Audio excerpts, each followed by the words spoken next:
Hey there, welcome to my review of Star Wars Rebels Flight as a Defender. So, a quick recap in this episode, Ezra and Sabine, along with Ryder, who was the former governor of Saul, and Zeb, were surveying the base where the elite TIE Defender was stationed. So they're observing. They get some video of it, some footage of it, and then Ezra and Sabine sneak into the base to get the more detailed look, and mainly to get the flight recorder. And they end up stealing it from the Empire, take out a good portion of the base's starfighters, actually all of them, eventually. And then they fly, though it does crash when the Empire, right after Sabine disables the tracker on the Defender. The Empire uses the kill switch in order to disable the fighter and cause it to crash. And then Ezra and Sabine take the hyperdrive out. They hide it, and then they eventually get back to the rebel base on Osal. So there's a few things that I did leave out, but I want to talk about that stuff in my review, and I think it deserves separate. But yeah, I actually enjoyed this much more than the occupation. The occupation more set up for this episode, which was good to see, and I think also subsequent episodes, 7, 8, I'm pretty sure, at least 7, I'm thinking will have to do with Rosal still. 8 maybe, and who knows about 9. I'm still confused on what they're going to be doing with 9. But that's ahead of myself. So yeah. So as I said, I did greatly enjoy the episode. It was nice, some land-based starfighter combat, and probably some of the best starfighter combat ever seen in Star Wars. Granted, this was all done by the TIE Defender, but the TIE Defender was able to do in atmosphere what all starfighters should theoretically be able to do in space. I say theoretically because those insanely sharp maneuvers that the TIE Defender did we've never really seen in Star Wars before. We've seen tight maneuvers, but not like essentially quick turns. So yeah, it was behaving, I would say, if you were talking about a zero-G environment, the elite TIE Defender would totally rip apart probably, especially a hands-on experienced pilot, probably would be able to rip apart a squadron of X-Wings. And not just, no, good condition, not half falling apart like the not the rubber hands usually has, but like good, they can still be somewhat netted. They don't have to be factory condition, but no, top of the line, pretty good condition. Even the B-Wings probably would have trouble against this TIE Defender. And that's saying something. It took out 3 TIE interceptors with relative ease. So yeah. And yeah, those maneuvers never have seen before in Star Wars. And so yeah, in space, the TIE Defender, oh man, I would not want to be a rebel going against it. That's for sure, those insanely tight maneuvers as I stated. So that was nice to see, some more potentially realistic, though it was an atmosphere, so it was not, fully realistic per se, but because of deflector shields and all the other stuff TIEs have, the TIE Defender has, but the other stuff that they have, that can allow for those more insane maneuvers, though not as well. Also, so I just want to get back to when Ezra and Sabine were at the Imperial base with TIE fighters. They sneaked in, of course, and then Ezra caused a distraction by getting distracted. That's literally how he caused a distraction. He got distracted. But it worked. Drew everyone away from the TIE Defender. Well, except the Death Troopers who never got there in time, but yeah. They were on the other side of the landing strip, so there was no way they really running. It was at least 5 TIE interceptors long, if not longer. So yeah, that's a pretty far distance to run in a short amount of time, and carrying all that weight, yeah. But yeah, so that was the Death Troopers. They didn't do anything in this episode, but they were not really given a chance to do anything either. So there's that. And I forgot to mention in the occupation there was one Death Trooper as well who seemed to. And again, that in that episode, I'm just saying that now because I want to state it that the Death Trooper did speak normally, not in the garbled code or whatever. But I do have a reason for that. It's simply because he's not talking to other Death Troopers or those who work with Death Troopers on a regular basis. If a Death Trooper is commanding some regular Stormtroopers, they may not use their code. They may switch it off so that way the the the standard stormtroopers can understand them because they probably don't have the same advanced software in their helmets that allow for the translation. That's my theory, which does actually make sense.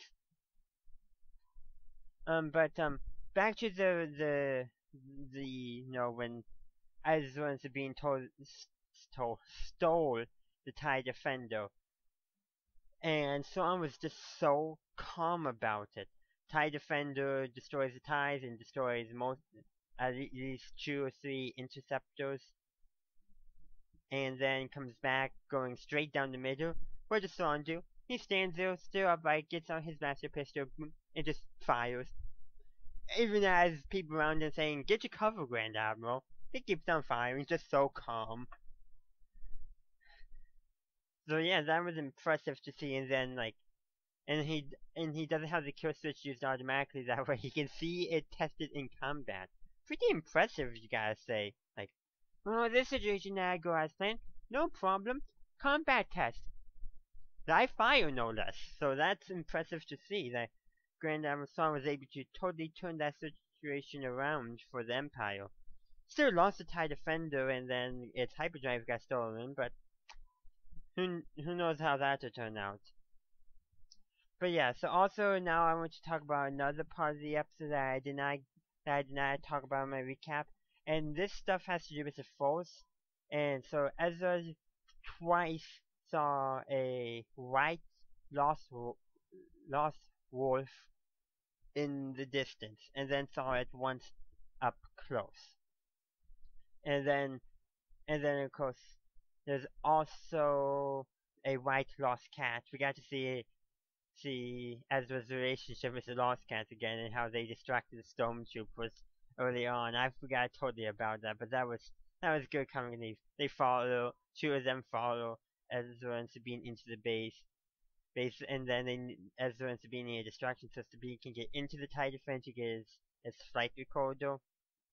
And then so you know who provides the distraction? The Lost Cats. They go up, looking all cute and stormtroopers, and one of them wanted to see if they could fly, so he fires a blaster right in front of it to see it jump. But the Lost Cats mad and attacked the stormtroopers. And then they ran, and the stormtroopers chased after them and totally missed everything that was going on at the base when they gave up. Whoa! This kind of thing. It was funny. Wonder what's going to happen to them. They deserted their post to chase after a bunch of Lost Cats. But yeah. But there's also one Lost Cat that showed Ezra and Sabine a place to hide the hyperdrive unit from the TIE Defender, that in order so they wouldn't have to carry it and slow down their ship, which would surely get them captured by the Empire. Then they go a little way, nearly get caught, and then the Lost Wolf comes up close to them, and then says sleep into Sabine's face, and she falls asleep. Which in a way you think she kind of would remember that, but she doesn't. I'm thinking the Force has something to do with it. Something. And then Ezra and Sabine ride back on the Lost Wolf to their base. And with it avoiding the stuff. Imperial patrols. And they got back essentially in record time. Which was impressive to see. We saw that clip actually in the trailer. And speaking of the Lost Wolf, everyone, we first saw the trailer, not everyone, but I would say a good portion in the Star Wars YouTube community theorized that the wolf could potentially be Ahsoka. I'm not discounting it, but I'm not expecting it. Does that make sense? But obviously, I think the Lost Wolf has something to do with the Force. Like, whether it's a Force entity or something, or a Force ghost has inhabited it, something along those lines. I honestly don't know which, but I have a feeling that something with the Force set and as everything is going to come together. That's essentially what Ken said at the end of the episode. And there's two meanings, I think. All the and all the stuff they experienced and all the stuff us audience witnessed, even the filler episodes from the previous season, are supposed to be coming together in the fourth season, which is going to be very nice to see. How it's going to turn out, I honestly don't know, but before each episode I'll be making my predictions as normal, but that's when those come out. So yeah. I think I've talked a bit about this episode, things I like and things I... Oh, actually, I didn't talk about things I didn't like. Um, I'm still not so sure about Sabine's new hair color. The new armor painting I'm kind of fine with. But hair color is growing, but I'm still not too sure about it. But that's a trivial thing. I mean, that's very trivial. Just like, kind of surprised, especially because normally when they've had Sabine change her haircut, it's been between seasons, never a couple episodes into the season. So yeah, that's gonna be interesting to see. But yeah, yeah. So that's really it I have for today. Sorry about that awkward pause at the end, because that's sometimes just what happens when you're at the end of a review and you want to get as much as you can into it. But yeah, so thank you for watching this review of Star Wars Rebels, Flight of the Defender, and a tiny bit from the Occupation, but that was in another video. And I do apologize for the poor quality of that video. It was, of these two episodes, it was not my favorite. I definitely preferred Flight of the Defender, but, so yeah. And if I had done them together, it probably would have been a better review, but I would have recorded them at the same time, and not between one after another, watch, record, watch, record. That's essentially what I did. If I hadn't done that, I probably would have had a better review for the Occupation. But that was still a good episode, better than some of the episodes we called filler from season 3. But I definitely preferred Flight of the Defender. So thank you for watching this review. If you enjoyed it, please leave a like and comment down below. What did you think of Star Wars Rebels Flight of the Defender? If for your opinions on Star Wars Rebels The Occupation, please go and watch my review for that episode. You can leave your opinions there in the comments of that video. Though if you put in the end of this in the comments of this video, fine too. It's all for discussion. Consider following me on social media. Links are in the description. Consider supporting me on Patreon. Your donations there can greatly help my channel out, improving. Maybe I'll be able to buy some better video editing software, which I do want, just can't afford. So thank you for watching this video, and as always, have a good day, a good night, wherever you are. May the Force be with you, always.